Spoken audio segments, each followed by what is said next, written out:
When we took you on, I thought that the budget could handle it. It was a mistake in my judgment, and I have to rectify it. Hiring me was no mistake, and you know it. The ratings are up. I'm doing a hell of a job. The staff is with me. I'll give you all of that. Then how about giving me a little straight talk, huh? Listen, I've been fired before. I'm trouble. I say what I think. That's called standing up for your principles. Management doesn't like that, so they fire me. But this is the first time someone's tried to hide that fact in a wheelbarrow full of generalities about the recession and budget cuts. This has nothing to do with principles. You damn right it doesn't. And what the hell happened to yours? How'd she do it? How did who do what? Cut out the games, Tom. You owe me that much. Now, we had a deal, you and I, spelled out, signed and sealed. Finelli has total editorial control. His opinion is not necessarily that of this station. You run that every night on the crawl with a voiceover. You ran it tonight after my story on the free clinic. And Ray Woodard pulling out her money. Only the lady wasn't having any, was she? Now, how'd she do it? I want you to tell me how she got you to pull me off the air. Jack, I wasn't kidding about the budget problems. I'm in over my head. And? Ray went berserk when she saw your show. Within half an hour, she had me on the carpet in her apartment dangling two of my major sponsors in front of me, in person. She'd been wronged, and they supported her. Your story was malicious and irresponsible. My story was true. Well, it was slanted. I mean, she didn't have a chance to give her side. You offer her rebuttal time? She wasn't interested. No, of course not, because her position wouldn't hold up, and she knows it, and she's out for blood. Mine, now. And you're helping her, huh? Jack, we are broke, and Ray is a powerful woman. No kidding. And how does she hold on to that power, Tom, huh? People like you watching her run over other people, that's how. Anybody stands up to out the window, right? Huh? To hell with assurances and promises and contracts. By the way, you're breaking ours, you know. Well, you could take me to court. Yeah, well, maybe I'll do that. Yeah, I mean, if you've got the time to waste or the money for legal fees, you know, Ray's lawyers could drag this thing on for a year, by which time WTJ could be bankrupt. It's that bad, Jack. I'm sorry. Yeah. So am I. You're in a tough spot. It's tough times. For everybody but Ray Woodard.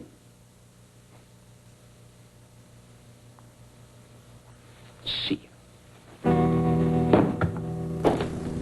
Take care.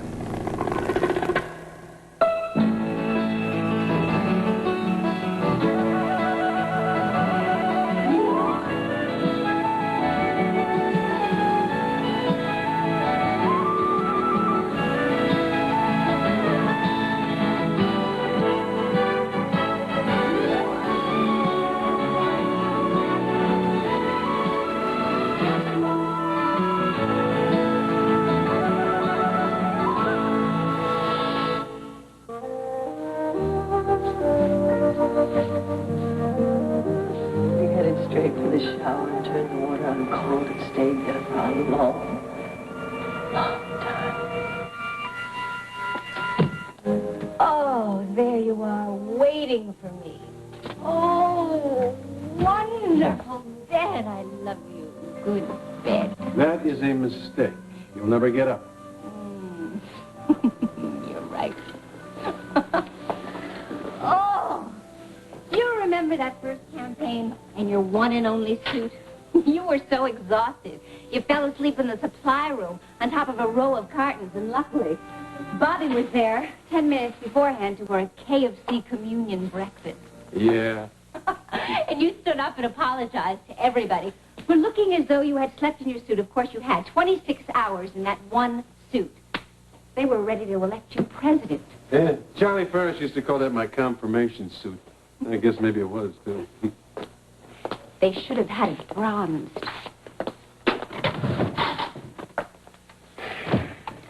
You know, I haven't appreciated you enough. Probably not. I mean it. You always made campaigning look so easy, as if it were fun. It was fun for me. Oh, I've barely begun, and already I'm crazed.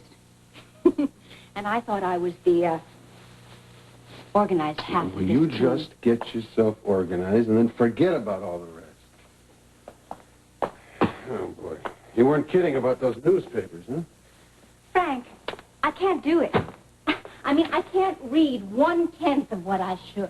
Well, then don't read it. Let someone else read it and then brief you. Your job is to listen to everyone. Being available, that's what it's all about. High visibility all over the district. You listen, then you follow up. Oh, Mrs. Lemish and the brewery. Mm-hmm.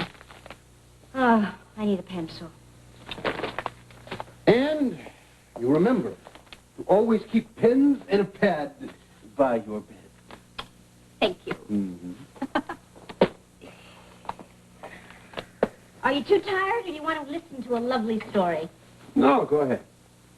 Mrs. Lemish is going to be 92 years old this month. Now, can you believe that? No, she's still living out in Brighton Beach? She does. She still rides the subway. She still goes to concerts and theater right here in Manhattan.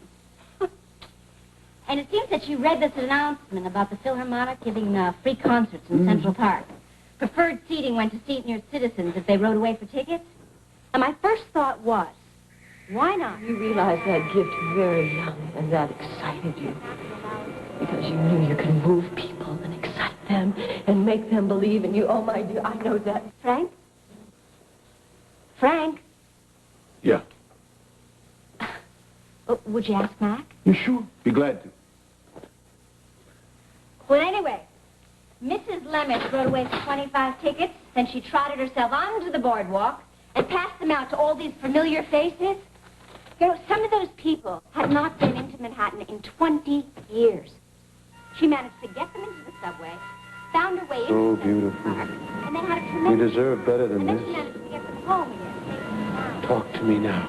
She hasn't had an idle moment since. Tell me why you're here. All over the place. Tell me All five who girls. sent you. So she asked me if I could arrange a trip to the brewery. Because I had... Tell me. Frank? Hey, Ryan.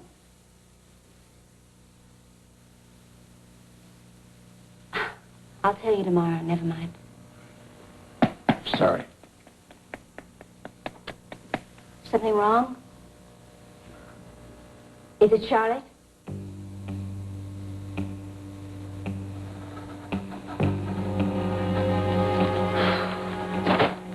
Well, I know one place where she can't intrude. Come over here.